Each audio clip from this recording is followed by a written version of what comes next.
Bonjour à tous, bienvenue sur Vie TV. Je voudrais simplement partager avec vous deux songes que j'ai fait ces derniers temps, en l'espace de quelques jours seulement. Et je le partage avec vous parce qu'en général, le Seigneur me parle beaucoup par songe. Il me parle tellement par songe que il m'est arrivé plusieurs fois de faire des songes et de les négliger et d'endurer les conséquences plus tard. Donc en fait, c'était des songes qui me font croire que vraiment nous devons être en alerte, nous devons veiller comme la parole de Dieu nous dit. Parce que c'est, en fait, ce que je vous dis, ce n'est pas, je ne l'invente pas parce que la Bible nous dit que nul ne sait ni le jour ni l'heure. Il nous dit également que le jour du Seigneur viendra comme un voleur, à un moment où beaucoup ne s'y attendront pas.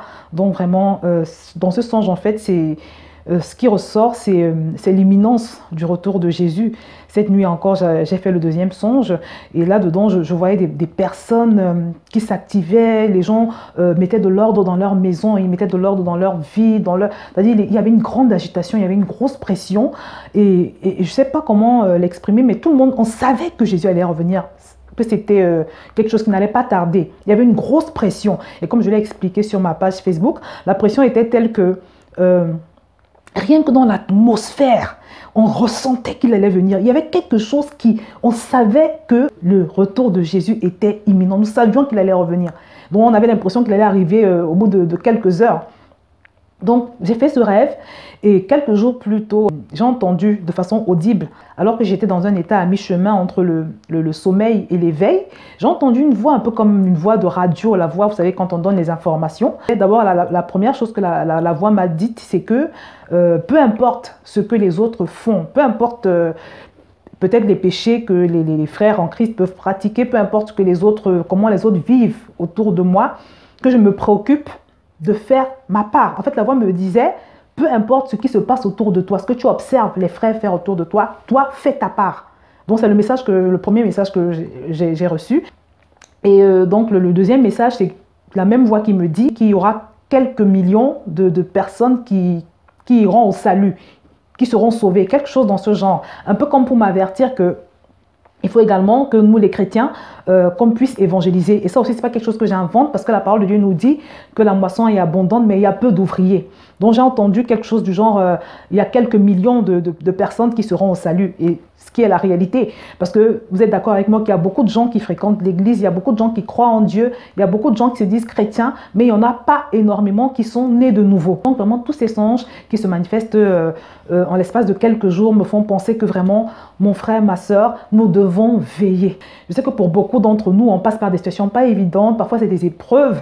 Parfois, c'est une tentation à laquelle on n'arrive pas à résister. Il y a tellement de choses pour nous distraire, pour nous éloigner de Dieu, pour nous pousser à nous décourager, pour nous faire tomber dans la tentation. Je voudrais te dire, mon frère, ma soeur, que ce n'est pas le moment de céder à la tentation. Ce n'est pas le moment d'être distrait. Ce n'est pas le moment d'oublier que Jésus revient et que l'enlèvement viendra à un moment où personne ne s'y attend.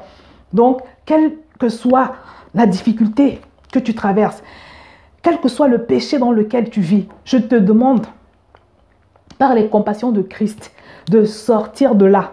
Quelle que soit la chose que tu avais intronisée sur ton cœur comme étant la chose la plus importante. Peut-être c'est un diplôme que tu veux absolument avoir et tu ne vis que pour ça. Peut-être que c'est un statut social que tu veux absolument avoir, tu ne vis que pour ça. Peut-être que c'est un époux que tu veux avoir et tu ne vis que pour ça.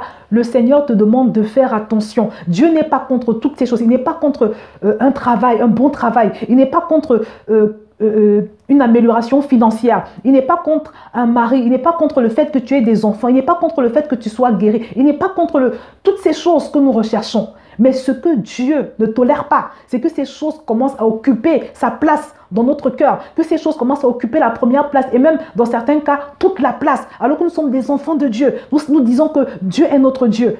Ton Dieu, ce n'est pas celui que tu pries, mais c'est celui à qui tu donnes la première place. Donc si Jésus revient nous trouver avec une autre personne que lui sur le trône de notre cœur ou une autre chose que nous aurions positionné avant lui, c'est grave, c'est très grave, mes amis. Donc ne laisse rien ni personne, comme je l'ai dit toujours sur ma page Facebook, ne laisse rien, aucune chose, aucune addiction, aucun péché, aucune circonstance, aucune personne occuper la place qui revient à Dieu dans ton cœur. Ce que je te dis est tellement important. Parce que si Jésus revient, il faut qu'il trouve que tu es en train de chercher son royaume. Parce qu'il dit dans sa parole, cherchez premièrement le royaume. Et en plus, Ce que nous ignorons, ou bien ce que nous oublions parfois, c'est que quand tu trouves le royaume, toutes les autres choses coulent naturellement. Tu n'as plus besoin de courir après. Parce qu'un enfant de Dieu qui vit selon l'ordre divin, qui respecte l'ordre divin, parce que selon l'ordre divin, c'est Dieu d'abord et les autres choses après. Si tu fais de Dieu l'objet de ta passion, l'objet de tes délices, si tu fais de Dieu le centre de ta vie, je t'assure, une fois qu'il est installé, comme je le dis à chaque fois, les bénédictions coulent. Mais si tu fais les choses à l'envers, c'est-à-dire si tu mets d'abord la bénédiction au centre de ton cœur, si tu fais de la bénédiction l'objet de tes recherches, au lieu de rechercher Dieu, mon frère, ma soeur, tu es en danger. Tu es en danger. Ça veut dire que tu es tombé dans le piège de Satan. Et tu vas tourner en rond. Ces choses vont prendre la place de Dieu dans ta vie, elles vont devenir des idoles. Et Dieu va s'éloigner de toi. La présence de Dieu va se retirer de toi. Tu vas attrister le Saint-Esprit. Donc, mes bien-aimés, je n'ai pas l'intention de faire une trop longue vidéo, juste vraiment t'encourager à examiner ta vie. Parce qu'une fois de plus, nous ne savons pas à quel moment Jésus revient. Nous ne savons pas. La Bible nous dit que nul ne sait ni le jour ni l'heure.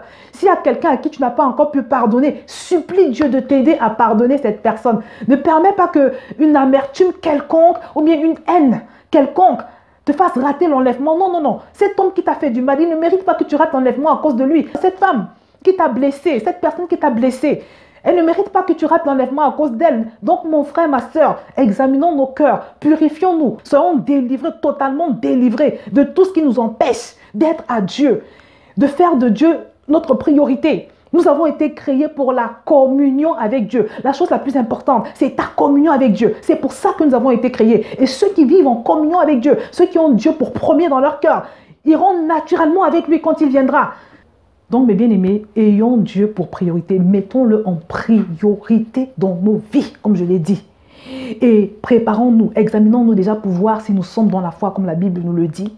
Et vraiment, veillons, préparons-nous, disposons nos vies de manière à être prêts en permanence, quel que soit le moment que Jésus choisirait de revenir. Ne soyons pas des vierges folles. Ne soyons pas des vierges folles. Je vais vous mettre le verset dans la description en bas de cette vidéo pour que vous puissiez prendre le temps de vraiment le lire, de le méditer. Et même tous les versets, je vais vous les mettre. Et vous allez prier, vous allez demander au Seigneur vraiment de vous accorder la grâce de tenir ferme. La Bible dit que quand on est faible, on est fort. Donc si tu te sens faible, tu peux demander à Dieu la force, la capacité, mais ne reste pas sans rien faire. Donc voilà mes bien-aimés, je tenais à partager ce petit message qui n'est pas une grosse révélation, c'est quelque chose qu'on sait, mais que Satan tend à nous faire oublier parce qu'il veut nous piéger.